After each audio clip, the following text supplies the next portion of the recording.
Hello, good evening, and welcome to the next in our two-part series examining diplomacy in Total War Three Kingdoms. Three Kingdoms marks the most extensive rewrite of Total War's diplomacy system to date, and in the last video we covered deal-making, haggling, saber-rattling and more. Today we'll be dealing with the different forms of alliance and how they can help you to broker major blocks of power across the campaign map. There are now two key forms of alliance, coalitions and military alliances. Each offers different levels of choice, commitment and control, and they also share some important features. Both forms can have multiple members, enabling you to build large power blocks for mutual benefit. And simply by being in a coalition or alliance with other warlords, your diplomatic standing with the other members increases. Coalitions and military alliances also benefit the mobility of your armies. Here we're in the early phases of a campaign playing as Yuan Shao, who's currently besieging a town owned by the Han Empire. As he's in enemy territory, we can see he's getting a major negative to his army's military supplies each turn. Meanwhile, his eldest son Yuan Tan is holding the front at home, and instead gathering supplies each turn. Coalitions and military alliances give you new tracts of friendly territory in which to rest, replenish and resupply before striking out into enemy lands once more. So let's break down the two forms of alliance. A coalition is a looser, lower commitment sort of arrangement than a military alliance. Forming a coalition is relatively easy as long as you have a neutral or better diplomatic standing with the other party. Being at war with a mutual enemy is also a definite bonus, of course. Let's see if we can get a coalition signed with Liu Bei. He names his price, which we can well afford, and yes, the pact is signed. Now, if we arrange the diplomatic faction list by group, we can see we're now part of the newly formed Thundering Sky Coalition. Once a coalition is signed, any member can invite another warlord to join. But like many major actions that a warlord wishes to perform in a coalition, the consent of all parties is required. So if we go on to invite a new warlord to the coalition, for example, the action will be voted on by the other members, and the majority rules. So if we propose inviting Cao Cao to the coalition, for example, we can see Liu Bei looks well upon this. Diplomatic standing plays a strong role in voting, of course, so the higher your standing with other members, the more likely it'll be that they'll vote in favour of any coalition action you declare. Now that we're in a coalition, we gain visibility over our fellow members' lands, where our armies can of course now resupply on their travels. In addition, you can only switch characters and their retinues out of armies in friendly territory, and allied territory counts as this. Being in a coalition also means you're strengthening ties with increasingly friendly factions that might join you in your wars, but that is not a given. This early in the game, for example, with relatively small holdings and wars of their own to contend with, our coalition pals may not be so inclined to join in. As a loose arrangement, there's no formal obligation for coalition members to join each other's wars. So as we declare war on Yuan Shu, we see there's no vote required. We can then of course go cap in hand to our coalition members afterwards and seek their individual support in such a war. But their military support will still need some negotiation, especially if a coalition member is friendly towards the warlord you've just declared a war on. In short, you can merrily engage in private wars without involving the entire coalition. Coalitions are easy to arrange and easy to leave too, but the benefits to maintaining a coalition are clear. Not least that the longer you're in a coalition, the better your diplomatic standing with certain factions becomes. If a faction joins and it turns out to be a thorn in your side, you can call a vote to kick them out, enabling you to manage membership, provided the other members agree. Jumping into a later save now, let's take a look at military alliances. Now, these are a higher commitment form of alliance, and warlords will need to be at the faction rank of Marquis to sign one, though this is not required to join an existing alliance.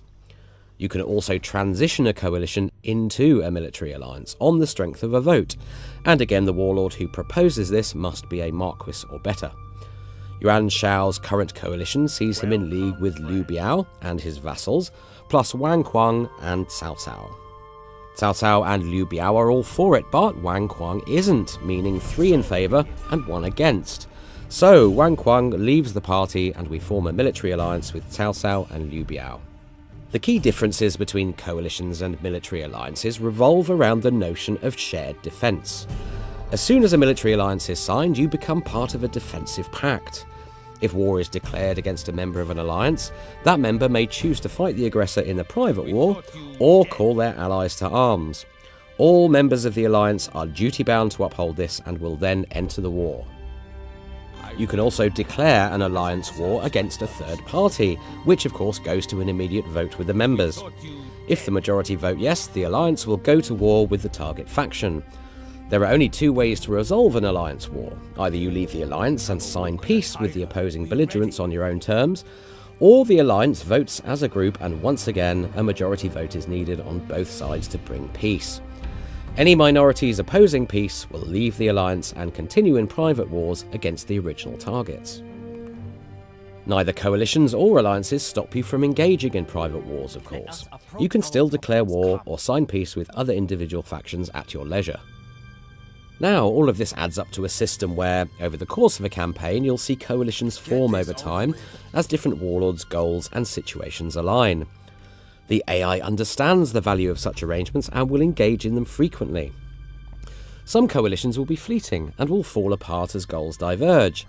Some will endure to become distinct power blocks, and some will solidify into powerful military alliances that the world begins to revolve around. Indeed, wars between significant long-term alliances become more common as the campaign reaches its later stages. Another classic diplomacy feature also makes its return in Three Kingdoms, and that's region trading. Alongside food, money, ancillaries, and numerous other diplomatic treaties, territory can now be used as a bargaining tool in diplomacy, and it's about the most valuable commodity going. It's a useful way of garnering major value to strike big deals, especially later in the campaign where you may have a surfeit of territory. If we approach TTOTAL and click the Trade Territory option, all our owned regions are shown, listed by commandery, with their constituent regions detailed below. You can only trade away regions which are adjacent to the territory of the warlord you're dealing with. So if we were to offer territory to Cao Cao, we can see that only Yingshuan Commandery is tradable, as it's the only one next to his lands. As you can see, productive farmland is very desirable, so we can demand a lot in return. In this case, let's try 4 food per turn for 10 turns, and a regular payment of 500 gold per turn. But a big ticket item like a tract of farmland can be useful in deals where the warlord's asking price may be high. In aggregate, these many changes to diplomacy enable you to achieve more than ever before. With a host of new big-ticket assets to trade, and with the ability to forge mighty alliances between powerful warlords, the campaign power play in Total War Three Kingdoms is at once more subtle, more complex, and more far-reaching than ever before. Thank you for watching, and stay tuned for more Three Kingdoms gameplay coming very soon.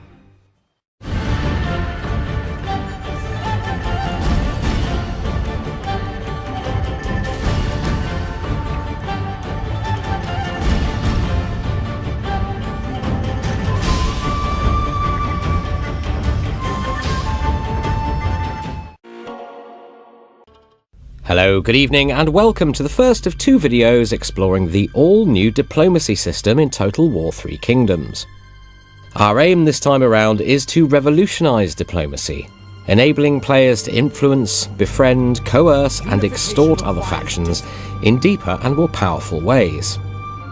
The Three Kingdoms period of Chinese history is an age of personalities, and each faction is defined by the personality of the warlord who leads it. Indeed, if you have an existing diplomatic treaty with a warlord and he dies, handing the reins to his heir, who perhaps doesn't like you quite as much as his father, your diplomatic relationship with them can change significantly. Here we're in the early stages of a campaign playing as Liu Biao. A governor and gentleman of the Han Dynasty, he begins the campaign with the province capital of Xiangyang under his control. Not a significant territorial holding by anyone's standards, and with no farms of his own, food income, which is crucial to public order and military provisioning, will soon become an issue. Plus, he's in the cauldron of potential crises that is the centre of the campaign map. However, looking south, we can see that Liu Biao also begins with 2 vassals under his charge, Cai Mao and Huang Shu. And in Total War Three Kingdoms, vassals are no longer simple sources of income and support. Tai Mao owns a livestock farm, and as food is now a tradable resource, let's try and make him our campaign breadbasket. Looks like he's got up to 6 units of food he can potentially provide us with, so let's make the request. You can now haggle in diplomacy, adding, removing or modifying offers until you can find a deal that the other guy is happy with.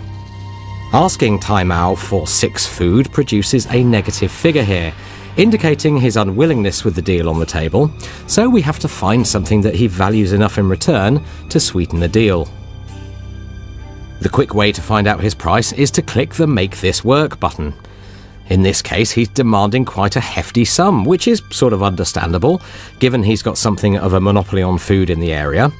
But it's quite a sum to sign up to this early in the campaign, so let's try and find something else that might satisfy him. Elsewhere, you can see that there's quite a raft of new treaties, deals and options available. Anything that's impossible to offer or demand in the current negotiation is greyed out, and certain options won't become available until your faction rank advances. Under diplomatic treaties, we have several offers available. Let's be the good guy and offer Tai Mao a guarantee of autonomy. Now, this is a promise that we'll never annex his faction into our own, but this is not something to take lightly. If we were to later break that promise, it would be viewed as an act of treachery and would negatively affect our reputation with all factions. As we can see, it's something he quite likes, but 6 food still outweighs it in his own mind. So let's drop the asking price to 5, and yes, he's willing to agree to that. We propose the deal and the food will be ours next turn. This method of haggling can be used in all your negotiations as you massage the deal to find something that works for both of you. As you can see, there's a lot of new tools to play with. Let's take a quick look at a couple more. If you're short on cash, you can request it from another faction, and perhaps offer to pay it back each turn in installments to make the loan more palatable. If you've gained a reputation for treachery, of course, characters will be less inclined to trust you in such matters. However, a loan can really make the difference when you need a quick cash injection.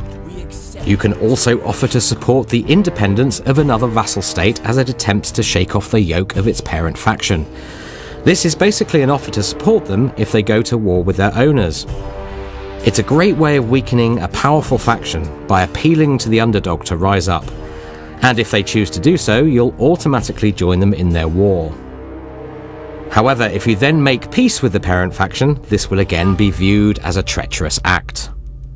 You can now use the threat of war as a negotiating tactic, though you must be prepared for the consequences. Perhaps you're on a war footing and running at a budget deficit in order to maintain your armed forces. So you request a regular payment from another faction, and they are disinclined to lend. You then threaten to go to war with them if they don't comply. Now at this point, the faction compares your military strength to its own and weighs up a host of other factors, such as the number of wars it's already engaged in, which of you has the best and strongest allies, and your treachery rating, for example. It then decides whether the cost of that war outweighs the regular payments. And crucially, unlike peaceful negotiations, when you saber-rattle the AI like this, you won't see the usual evaluation figures, making it a much riskier gambit. If they decide to call your bluff and reject your proposal, war is declared. Time to put your money where your mouth is.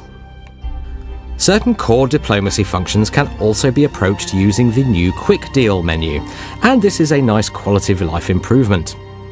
If we select non-aggression pacts, for example, we can see all the known factions who are capable of entering into such an agreement with us, colour-coded by who definitely will, who might, and who definitely won't.